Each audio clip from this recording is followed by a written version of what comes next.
If you've watched The Big Short, you will most likely know who Michael Burry is. For those who haven't, Michael Burry is the investor portrayed by Michael Bale on the iconic film The Big Short.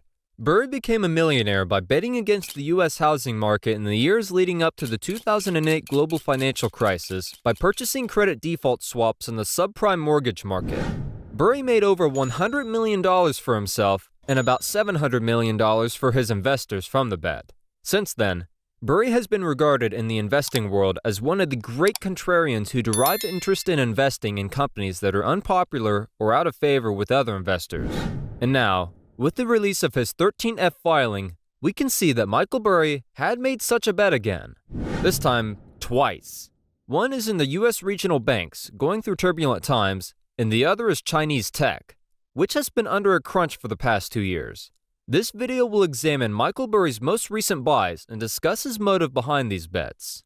For those who don't know, a 13F filing is the SEC filing required quarterly by all institutional investment managers with at least $100 million in assets under management. So what this 13F filing does is disclose these investors' stock portfolios, which gives the public a view of where the biggest names in finance are putting their money.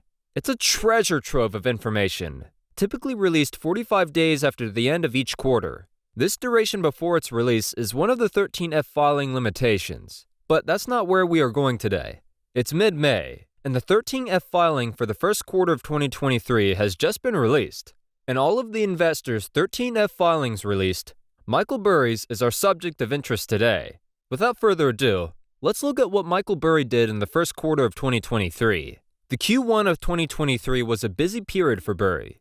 He sold out 5 stocks, including Wolverine Worldwide Inc. and Q-Rate Retail Group Inc. He then reduced his stake in Geo Group by 62%, a private prison company that had been his top stock for 3 consecutive quarters. He then bought 17 stocks, including First Republic and other regional banks. Finally, he added significantly to his holdings in JD.com and Alibaba, 2 of the largest tech companies in China. So that's a lot. But we can notice that 2 new issues emerge here: buying regional banks and buying Chinese tech. These 2 are interesting topics, which we will discuss here. So let's start with the regional banks. During the first quarter, Burry invested in New York Community Bank Corp., Capital One Financial, Western Alliance PacWest Bancorp, First Republic, and Huntington Bank. These bets account for 24.26% of his portfolio. However, as First Republic shareholders hit the dust, that percentage is likely closer to 22% now. Burry's move on these regional banks is a very risky one. As we are all aware, these banks are in tumultuous periods, and even if the Fed can protect the depositors, they certainly can't save the shareholders from any impending loss. So why is Burry buying stocks from them at this time? We predict that Burry is making a diversified bet on regional banks as he feels the sell-off is overblown. All of these banks have been sold off between 30 and 90%. He knows that betting on a particular bank would prove too risky because no one knows where the next bank run will happen. This is why he chooses to invest in many of these regional banks. And the risk-to-reward ratio of owning a basket full of these stocks might be worth it for him because the prices are extremely low. This is similar to what Warren Buffett has done in the past with airline stocks and what he's currently doing with Japanese trading companies. While he can't always pick a clear winner from the bunch, he believes the group will do well. So he bets on them. And as mentioned earlier, this strategy is particularly prudent when it comes to regional banks because the bank runs that cause the failure of these companies is very psychological. It becomes hard to predict which depositor base will run for the hills. Instead, you can find out the way to go by looking at which banks are in worse shape or suffering significant withdrawal losses. This prediction aligns with Burry's tweet in mid-March about the collapse of SVB. He tweeted that he believes the bank issue could be resolved quickly and doesn't see any true danger. That mindset supports the theory of why Burry is placing a basket bet on heavily beaten down regional banks. However, the opinion of some people on Burry's move varies. Some believe that Burry is acting contrary to this prediction, i.e., betting against the banks. For example, an article from CNBC claimed that the shares he bought might be for covering short positions in the bank. Shorting, otherwise known as short selling, is a trading strategy whereby an investor borrows someone else's shares and sells them at the current market price with the expectation that the price will decrease so that they can buy them back cheaper in the future. and then return them to the person they borrowed them from, thereby profiting from the price difference. And since short-term positions don't appear on 13F filings, this might be true. However, this possibility is slim for someone like Burry, who probably has shares in his portfolio. The last thing he would want to use it for is shorting. Some people also reason that owning this stock could form part of some type of hedging for an option strategy where he is betting against the banks. However, this isn't viable either because you must put and call option positions alongside your equity portfolio each quarter. This time, there were no option bets from Michael Burry. So, the only definite conclusion we can give to the regional bank purchase is that Michael Burry is likely using the straightforward strategy of placing a basket bet on the US regional banks, hoping that even though some of them fail, the overall risk return is still present since most of these stocks are presently undervalued.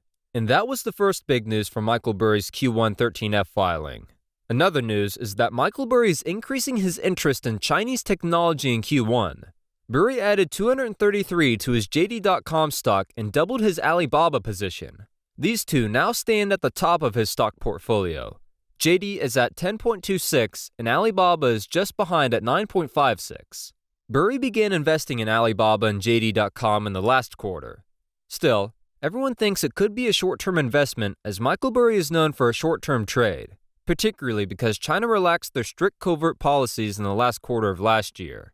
But it seems Burry has grander visions for these stocks, seeing that he added a lot more in this current quarter. Now, he has $10 million and $11 million positions in Alibaba and JD.com, respectively.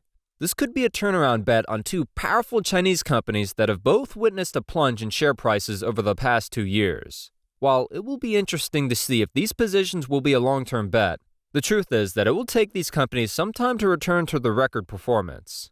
For instance, according to reports, China's consumer spending and economic activity grew slower than expected in April, with many analysts predicting tougher conditions throughout the year. But while it may take some time for things to return to how it was before in China, there are signs of improvement for both companies.